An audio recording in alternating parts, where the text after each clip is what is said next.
사도행전 22장 30절에서 23장 11절까지 말씀을 살펴보도록 하겠습니다. 23장은 천부장이 소집한 공회 앞에서 바울의 변론 이후 일어난 일들을 기록합니다. 거대 정치 권력과 종교 권력 사이에서 전혀 흔들리지 않고 담대하게 예수 그리스도에 대해 전하는 바울의 모습이 매우 돋보이는 본문입니다. 22장 30절은 천부장의 공회 소집입니다. 지금까지는 바울이 로마 시민이 아니라는 전제하에 모든 조치들이 취해졌다면 바울이 로마 시민인 이상 그에 상응하는 공식적인 재판을 마련해야 했습니다. 이를 위해 천부장은 바울의 결박을 풀고 그 다음날 대제사장들과 온 공회를 소집하여 바울을 그들 앞에 세웁니다. 신문은 유대 종교 재판 형식으로 진행되었고 천부장은 이 모든 과정을 지켜봅니다. 23장 1절에서 10절은 공회 앞에 선 바울입니다. 바울의 1차 변론은 설교 형식의 변론이었다면 이번 변론은 재판 형식의 변론입니다. 바울은 종교 지도자들이 살기 등등한 기세로 두 눈을 부릅뜨고 지켜보는 자리에서 전혀 위축되지 않고 담대하게 그들을 주목하면서 여러분 형제들아, 오늘까지 나는 범사의 양심을 따라 하나님을 섬겼노라라고 선언합니다. 지금까지 선한 양심을 따라 하나님의 백성으로 충실하게 살아왔다라는 겁니다.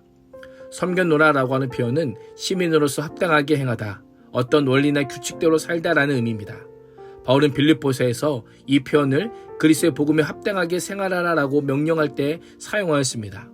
자신을 택하시고 이방에 보내신 예수님 앞에서 소명과 사명에 합당한 삶을 살았음을 강조합니다. 이런 고백을 통해 자신은 공의의 재판을 받아야 할 어떤 죄를 범하지 않았음을 알려주고 있습니다. 나의 신앙을 평가한다면 어떻게 표현할 수 있을까요? 하나님께 부끄럽지 않은 신앙, 선한 양심에 따른 삶이라고 담대하게 말할 수 있을까요? 이 말을 듣던 대제사장 아나니아가 바울의 입을 치라고 명령합니다. 그들의 입장에서 바울은 배교자요 유대교를 혼란스럽게 하는 범죄자였기 때문입니다. 바울은 주저하지 않고 그를 회칠한 담이라고 부르며 하나님이 너를 치시로다, 내가 나를 율법대로 심판한다고 앉아서 율법을 어기고 나를 치라 하느냐라고 반문합니다. 회칠한 담이라고 하는 표현은 대제사장 겉으로 보기엔 아름답지만 속은 더러운 것들로 가득 차 있다라는 의미입니다. 바울은 종교 권력의 핵심인 대제사장의 겁박에 주눅들지 않고 진리를 전할 뿐 아니라 외식과 헛된 권위주의에 사로잡힌 종교 권력의 부패를 그대로 들추어냅니다. 곁에 선 사람들이 즉시 바울을 향해 하나님의 대제사장을 내가 욕하느냐라고 호통칩니다. 바울은 자신은 재판장에 앉아있는 그가 대제사장인 줄 몰랐다라고 말합니다. 알면서 일부러 그렇게 말했는지 정말 몰랐는지 다양한 의견이 있지만 바울의 말은 그가 대제사장답게 행동하지 않았기 때문일 수 있습니다. 이후 바울은 공의원들의 사두개인과 바리새인으로 구성된 것에 주목합니다. 바리새인 출신은 자신의 이력에 호소하여 두 부류 사이에 뿌리 깊은 논쟁의 이슈였던 부활 문제를 터뜨립니다. 바울은 자신이 철저한 바리새인의 사실을 언급한 이후에 죽은 자의 소망, 곧 부활로 말미암아 내가 신문받노라 라고 외칩니다. 재판 중에 처음으로 죽은 자의 부활이라고 하는 주제를 언급합니다. 사두개인들은 모세오경만 성경으로 인정하였는데 오경의 부활이 언급되지 않았다는 이유로 부활을 믿지 않습니다. 이에 반해 바리새인들은 부활을 적극적으로 주장하는 것을 넘어 이들에게는 매우 중요한 교리여서 죽은 자의 부활과 바리새인을 분리시키는 것은 불가능할 정도였습니다. 결국 바리새인과 사두개인 사이에 다툼이 생겨서 두 무리로 나눠지게 됩니다.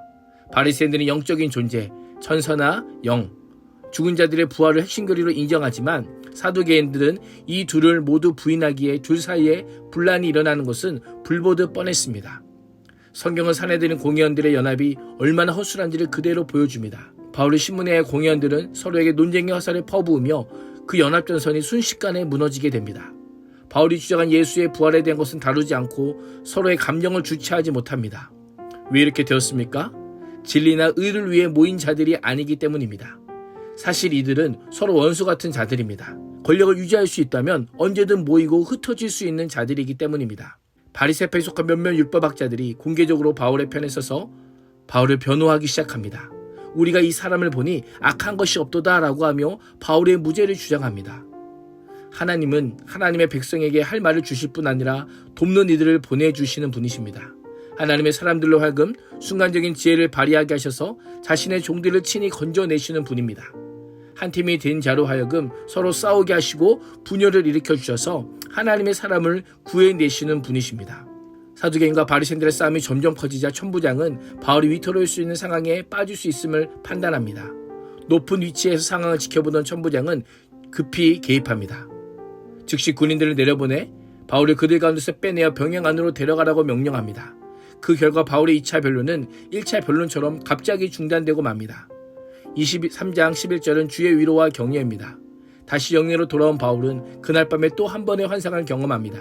바울에게 나타난 주님께서 바울 곁에 서서 위로와 사명을 주십니다. 먼저 세상을 이겨놓으라고 선포하신 예수님께서 바울에게 담대하라고 명령하시며 바울에게 믿음과 용기와 결단을 북돋아 주십니다.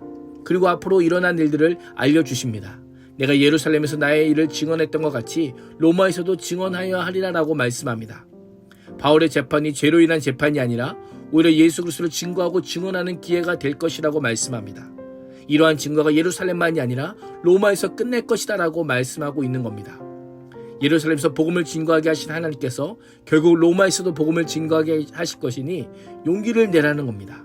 어떤 위협이나 어려움에도 너에게 부여하실 사명, 즉 로마에서 복음 전하는 것을 막을 수 없다라고 하는 것을 알려주고 계십니다.